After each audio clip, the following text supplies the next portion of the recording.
teman-teman, perkenalkan kami dari kelompok 7. Pada kesempatan kali ini kami akan menjelaskan tentang pengadilan tata usaha negara. Namun sebelumnya, izinkanlah kami untuk memperkenalkan diri terlebih dahulu. Nama saya dari Nurrahma Amrul. Perkenalkan, nama saya Maila Fezliatiti Febrianti. Perkenalkan, saya Raisya Nazifa Andira. Perkenalkan, saya Zania Citra. Perkenalkan, namaku Ahmad Firman Syahharahap. Pengadilan Tata Usaha Negara atau biasa disingkat dengan PTUN ialah ruang lingkup peradilan yang dibentuk pada tanggal 29 Desember 1986 berdasarkan Undang-Undang Nomor 5 Tahun 1986. Menurut Undang-Undang Nomor 5 Tahun 1986 Pasal 4, peradilan tata usaha negara adalah salah satu pelaksana kekuasaan kehakiman bagi rakyat pencari keadilan terhadap sengketa tata usaha negara. Menurut Undang-Undang Nomor 9 Tahun 2004 Pasal 4, pengadilan tata usaha negara adalah salah satu pelaku kekuasaan kehakiman bagi rakyat pencari keadilan terhadap sengketa tata usaha negara. Pengadilan tata usaha negara merupakan suatu lembaga peradilan di bawah kekuasaan yudikatif atau kehakiman. Ada 4 dasar hukum pembentuk peradilan tata usaha negara. Pertama, Peraturan Pemerintah Nomor 41 Tahun 1991 tentang pembentukan peradilan tata usaha negara. Kedua, Undang-Undang Nomor 5 Tahun 1986 tentang peradilan tata usaha negara. Ketiga, Undang-Undang Nomor 9 Tahun 2004 tentang perubahan. Dan yang terakhir, Undang-Undang Nomor 51 Tahun 2009 tentang perubahan kedua atas Undang-Undang Nomor 5 Tahun 1986 tentang peradilan tata usaha negara.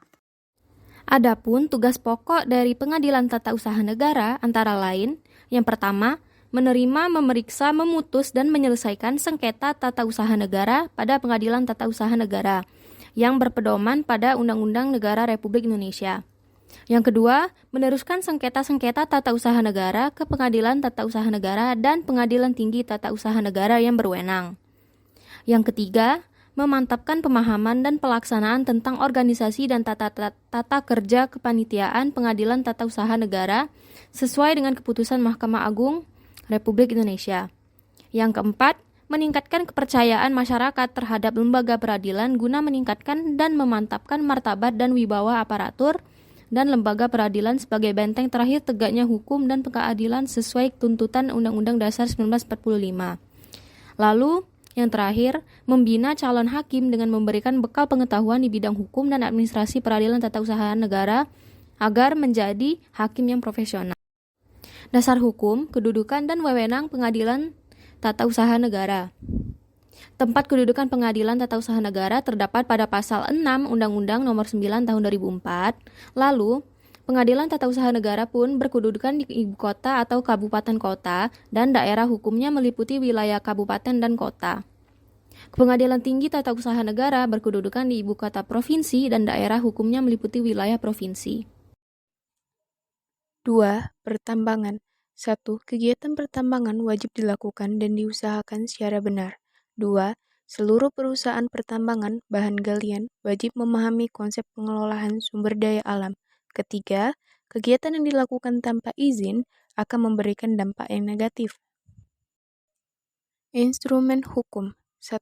Undang-Undang Nomor 11 Tahun 1967 di mana kedudukan hukum pemerintah belum sebanding dengan para investor. Yang kedua, Undang-Undang Nomor 4 Tahun 2009 pemerintahan Indonesia dapat mengelola sumber daya alam di seluruh wilayah Indonesia.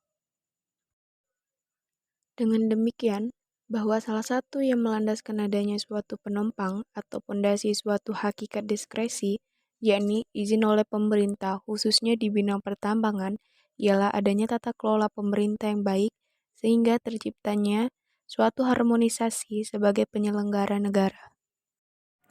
Contoh kasusnya yaitu PT Tubindo Energi yang dicabut izin usaha tambangnya oleh Gubernur Sumatera Selatan.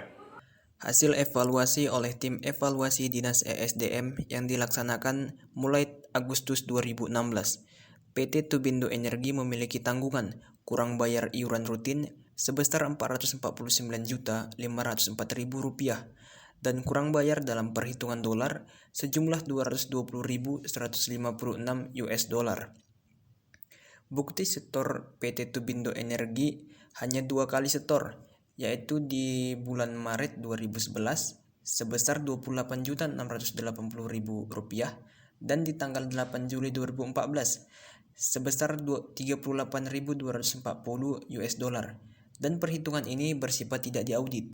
Pada Desember 2016, PT Tubindo Energi hadir dalam verifikasi evaluasi, namun terdapat kekurangan dokumen yang belum dilengkapi serta tunggakan pembayaran iuran yang belum dibayarkan. Perwakilan PT Tubindo Energi saat itu tidak mau menandatangani berita acara evaluasi, dikarenakan masih ada kekurangan dokumen yang harus dipenuhi, dan pada kesempatan tersebut, perwakilan PT Tubindo Energi menyampaikan bahwa tidak pernah menerima undangan evaluasi tersebut dari Dinas ESDM Sumatera Selatan.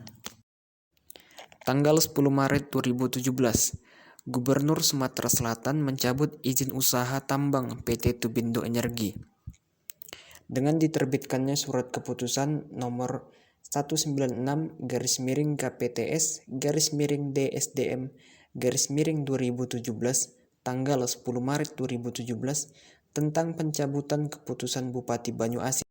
Selanjutnya Dinas ESDM mengupload keputusan tersebut ke website resmi mereka tanpa memberikan keputusan pencabutan izin kepada pihak yang bersangkutan. Pihak Pusat Studi Hukum Energi dan Pertambangan menegaskan bahwa PT Tubindo Energi baru mengetahui di tanggal 25 November 2019. Artinya baru setelah 2 tahun 8 bulan, mereka mengetahui bahwa terdapat putusan pencabutan izin yang dimilikinya dan diberikan fotokopi keputusan tersebut oleh Dinas ESDM. Pada 4 Februari 2020, PT Tubindo Energi mengirimkan surat keberatan kepada Gubernur Sumatera Selatan tentang pencabutan surat izin usaha pertambangan. Namun, tidak ada tanggapan setelah lewat 10 hari. Pada tanggal 24 Februari 2020, PT Tubindo Energi mengajukan gugatan ke PT UN Palembang. Sikap dan tindakan Pengadilan Tata Usaha Negara. Memberi tenggat waktu sebagaimana ketentuan dalam pasal 55 Undang-Undang PT UN terkait tenggat waktu 90 hari dihitung sejak keputusan diterima oleh PT Tubindo Energi. Sesuai dengan ketentuan pasal 8 Peraturan Menteri Energi dan Sumber Daya Mineral Republik Indonesia tentang tata cara evaluasi penerbitan izin usaha pertambangan mineral dan batu bara, di mana gubernur memiliki kewenangan untuk memberikan sanksi kepada pemilik izin yang pada kasus ini pihak PT Tubindo Energi. Majelis Hakim PT UN Palembang memutuskan untuk menerima gugatan PT Tubindo Energi, membatalkan keputusan gubernur tentang pencabutan izin tambang dan mewajibkan Gubernur Sumatera Selatan untuk mencabut keputusan tersebut. Berdasarkan penyelidikan dan pertimbangan dari PT UN, PT Tubindo Energi mendapatkan kembali izin tambang yang sempat dicabut oleh Gubernur Sumatera Selatan.